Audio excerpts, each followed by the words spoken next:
दिल्ली, सुबह का वक्त। एक बड़े से मैंशन के अंदर काफी चहल पहल थी। वहां सभी लोग अपने अपने काम में लगे हुए थे। वहीं बहुत सारे सर्वेंट पूरे घर को सजा रहे थे। तभी लक्ष्मी देवी, जिनकी उम्र लगभग 65 साल थी, अपने रूम से बाहर आई और सारी तैयारियां होती देख सामने खड़ी अपनी बहू के पास जाकर बोली, सारी तैयारियां कैसी चल रही है?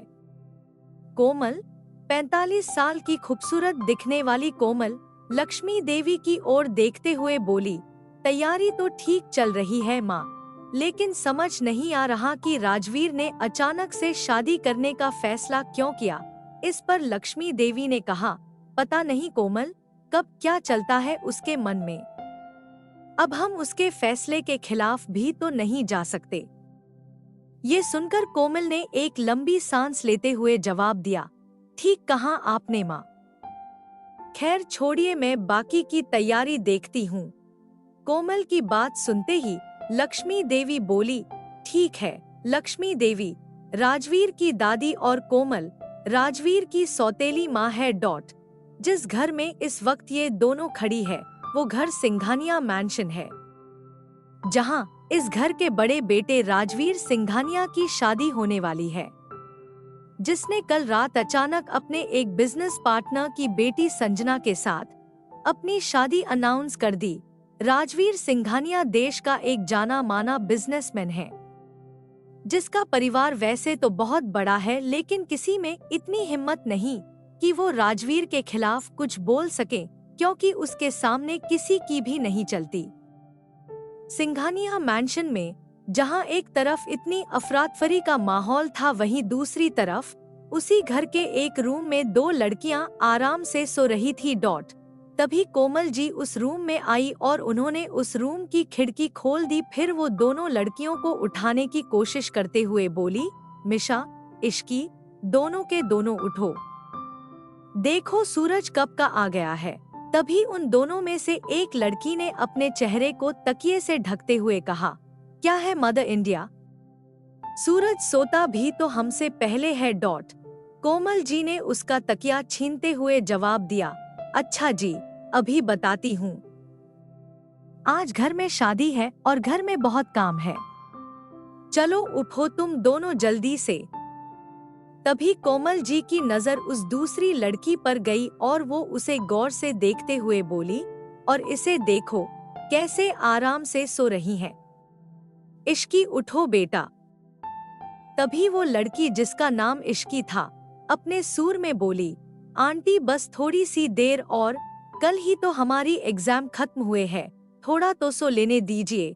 उन दोनों की बातें सुनकर कोमल को इरिटेशन होने लगी और वो चिल्लाते हुए बोली, नहीं, बिल्कुल नहीं, घर में शादी है और तुम दोनों को देखो, अब तक सो रही हो, इतना सारा काम पड़ा है अभी।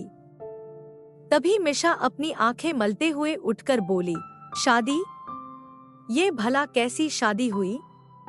एक दिन पहले बताया जा रहा है कि कल शादी है। वैसे भी मुझे वो चलती फिरती लिपस्टिक की दुकान बिल्कुल भी नहीं पसंद। ये है मिशा, जिसकी उम्र 20 साल है और ये राजवीर की सौतेली बहन है। ये दिखने में तो काफी सुंदर है, लेकिन जरा भी लड़कियों की तरह नहीं रहती। आम लड़कियों की तरह शॉपिंग करना, मेकअप करना या ड्रेस अप होना उसे जरा भी पसंद नहीं है। ये ज्यादातर टॉम बॉय की तरह ही रहती है। मिशा की बात सुनकर कोमल जी हल्की सी स्माइल करते हुए बोली, बेटा तुम्हारे पसंद करने या ना करने से क्या हो जाएगा? वो राजवीर को पसंद है, और वैसे भी क्या तुम कुछ कह सकती हो राजवीर से? तभी इश्की ने भी उठते हुए हंसकर कहा, उस डेविल से ये बात करेगी? आंटी शायद आप भूल रही है, हमारी मिशा सिर्फ हमारे सामने ही शेर बनती है, अपने भाई के सामने जाकर तो एकदम भीगी बिल्ली बन जाती है। ये है इश्की, मिशा की बेस्ट फ्रेंड, जो अक्सर एग्जाम टाइम में मिशा के साथ उसके घर रहने आती रहती है। इश्की एक अनाथ लड़की है जिसकी उम्र 19 साल है, लेकिन दिखने में ये किसी अप्सरा से कम नहीं है। इश्की की आंखें ग्रे और लिप्स गुलाब की तरह पिंक है। उसकी आंखों में बड़ी बड़ी पलकें, बाल थोड़े लंबे, गोरा रंग और हाइट 5'3" है। इश्की की बात सुनकर मिशा ने चिढ़ते हुए कहा, अच्छा जी, मैं भीगी बिल्ली और तू? जैसे ही पता चलता है कि भाई घर आ गए हैं तो तू रूम से पैर भी बाहर नहीं निकालती और मुझसे कह रही है। ये सुन इश्की तुरंत जवाब देते हुए बोली, हाँ तो मुझे उनसे डर लगता है। देखा नहीं तूने कैसे वो अपनी नीली नीली आंखों से सबको डराते रहते हैं, एकदम डेविल की तरह। सच बताऊं, मैं तो ये सोचकर हैरान हूँ कि वो लड़की इस डेविल से शादी कर क्यों रही है। क्या उसे इस डेविल से डर नहीं लगता? मिशा ने कुछ सोचते हुए जवाब दिया, हाँ यार, बात तो तू सही कह रही है। तभी उन दोनों की बातों को बीच में ही रोकते हुए कोमल जी ने कहा, तुम दोनों का हो गया हो तो जाकर फ्रेश हो और जल्दी से नीचे आओ। इस पर मिशा इरिटेट होते हुए ओके मॉम बोलकर बाथरूम में चली गई। वहीं कोमल भी रूम से बाहर चली गई। कुछ देर बाद इश्की और मिशा फ्रेश होकर नीचे आई तो उन्होंने देखा कि पूरा मैंशन सुंदर सा सजकर तैयार हो चुका है। ये देख इश्की मिशा के कान में बोली, क्या बात है मिशा, आज घर तो एकदम दुल्हन की तरह सजा है। मिशा भी तुरंत उसकी बात के जवाब में बोली, हाँ, क्योंकि अगर ऐसे नहीं सजता तो मेरा डेविल भाई किसी को नहीं छोड़ता। इश्की ने भी हाँ में सिर हिलाते हुए कहा, ये बात तो सही कही तूने। वो दोनों यूं ही बात कर रहे थे कि तभी उन दोनों के कानों में एक तीसरी लड़की की आवाज सुनाई पड़ी, जो गुस्से में बोल रही थी, ये ठीक नहीं है दादी, कितना शॉर्ट टाइम दिया है भाई ने हमें तैयारियों के लिए। मैं तो शॉपिंग भी नहीं कर पाई हूँ। ये है रूही, राजवीर की सगी बहन, जिसकी उम्र 24 साल है और वो एक स्टाइलिश लड़की है, साथ ही अपने शहर की फैशन आइकन भी। रूही की बात सुनकर मिशा उसके पास जाते हुए बोली, ओ बेबी डॉल, ये बात भाई से जाकर बोल के दिखाओ। तभी वो लड़की बोली, शट अप मिशी, मैं दादी से बात कर रही हूँ। इस पर दादी ने कहा, रूही बेटा, इसमें मैं भी कुछ नहीं कर सकती। तुम एक काम करो, तुम अभी चली जाओ शॉपिंग पर। फिर दादी ने मिशा और इश्की की तरफ देखते हुए कहा, तुम दोनों भी चली जाओ और अपने लिए भी कुछ ले लो।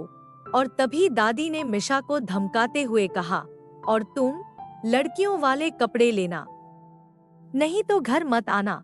दादी की ये बात सुनकर जहां मिशा ने मुंह टेढ़ा कर लिया था, वहीं इश्की और रूही हंसने लगे। उसके बाद इश्की, मिशा और रूही वहां से सीधे मॉल के लिए निकल गई। वो तीनों कुछ ही देर में शॉपिंग मॉल पहुंच गए थे। मिशा और रूही शॉपिंग करने में लगे थे, लेकिन इश्की ने अपने लिए कुछ नहीं लिया क्योंकि उसके पास ज्यादा पैसे नहीं थे। वो एक ही जगह पर खड़े होकर कुछ सोच रही थी कि तभी रूही उसके पास आई। रूही ने अपने हाथ में एक लहंगा पकड़ा हुआ था, जिसे वो इश्की के ऊपर लगाकर देखते हुए बोली, ये लहंगा तुम पर बहुत अच्छा लग रहा है इश्की, ये मैं तुम्हारे लिए ले रही हूँ। ओके। ये सुनते ही इश्की उसे मना करते हुए बोली, अरे नहीं दी, मेरे पास बहुत से कपड़े हैं, मैं उनमें से कुछ पहन लूंगी, आप अपने लिए देख लीजिए। तो रूही उसे डांटते हुए बोली, शट अप, मैंने कहा ना, ये मैं तुम्हारे लिए ले रही हूँ एंड दैट्स फाइनल। तभी मिशा वहाँ आकर बोली, हाँ यार इश्की ले ले, वैसे भी ये कभी कभी किसी के लिए कुछ करती है।